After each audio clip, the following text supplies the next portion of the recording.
Hi, this is Rob Leo, and in this tutorial we're going to take a look at a tool called Fakebook, which lets you set up a fictional Facebook-like profile. It's not connected to any social media platform. However, there are a bunch of ads on the page which might be distracting or a turnoff for some teachers and students. When you land here, I'm at classtools.net/fb/home. If you just do a Google search for Fakebook from Class Tools, you should see it. Another way to get there, if you just go to the Class Tools webpage, they have all sorts of educational tools, fun games and stuff like that for kids.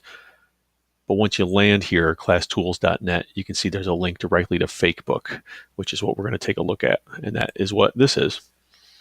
Um, you can see from the template here that they have some simple directions for what to do.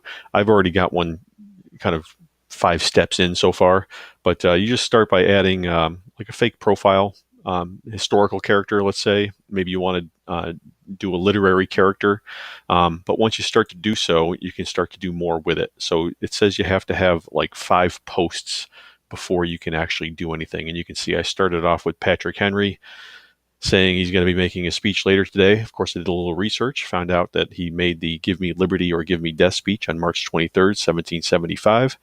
I countered with Paul Revere, talking about his speech and then talking about Paul Revere's ride. George Washington, hearing the shot heard round the world all the way in Virginia. And then John Adams telling us that he's heading to Philadelphia for the Second Continental Congress. And then finally, my 5th post, George Washington, telling us that he's been honored and humbled to be named Commander-in-Chief of the Continental Army. Now that I've got 5 posts in, and I didn't have to do anything other than type in the person's name, date, and post. Of course, you can edit these, but it automatically put in the picture of those historical characters. If I wanted to add something, um, like if I want to add like a banner image, for example, I can click on the space, and it won't let you do this until you're several posts in, but now you can choose a file and add that to your profile picture.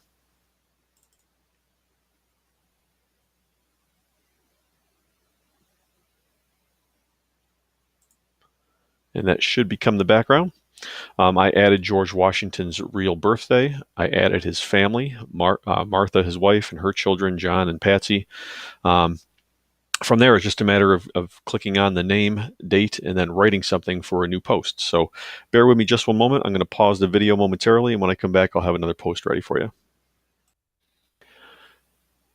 So I just typed in Thomas Jefferson's name. I typed in July 4th, 1776, and then I typed in thrilled that Congress agreed to adopt my Declaration of Independence, off to the printer to pick up my copies.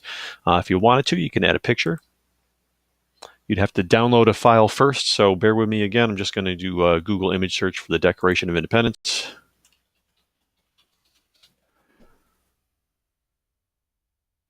Click on images. We'll grab a copy of that.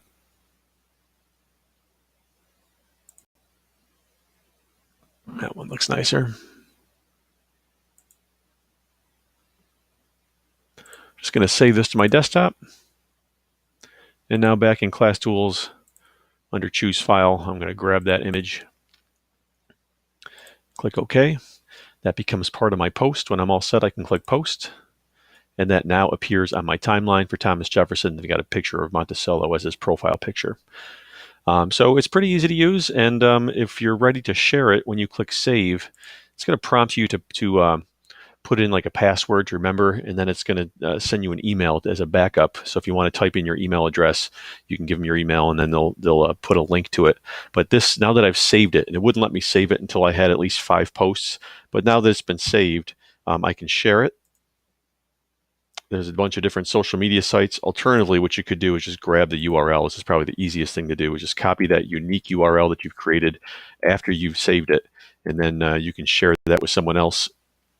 Like if I was a student turning it into a teacher, that's the link I would share, probably on Google Classroom. And again, sorry for the advertisements, but you've got, once again, your profile picture. You've got your brief biography.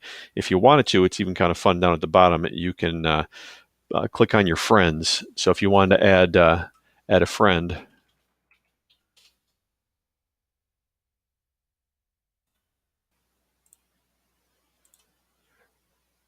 once again, I need a password to edit.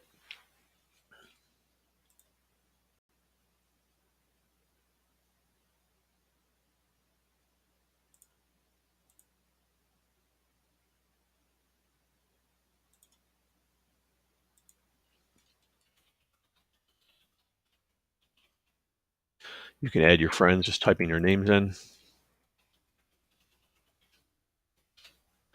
Automatically going to find the picture for you.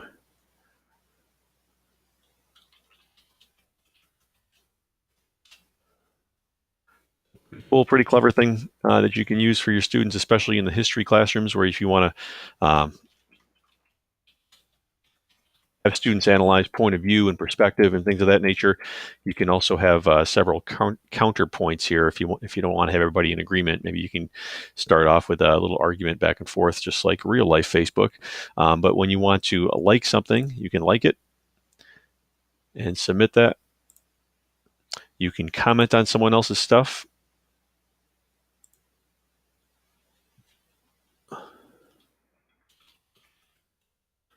You can also add an image to that. But once again, just a fun way to demonstrate what you've learned by looking at historical figures or literary figures and setting up a fake social media account to demonstrate some dialogue that may have taken place between those characters over the years. Hope you found this useful, and thanks for listening.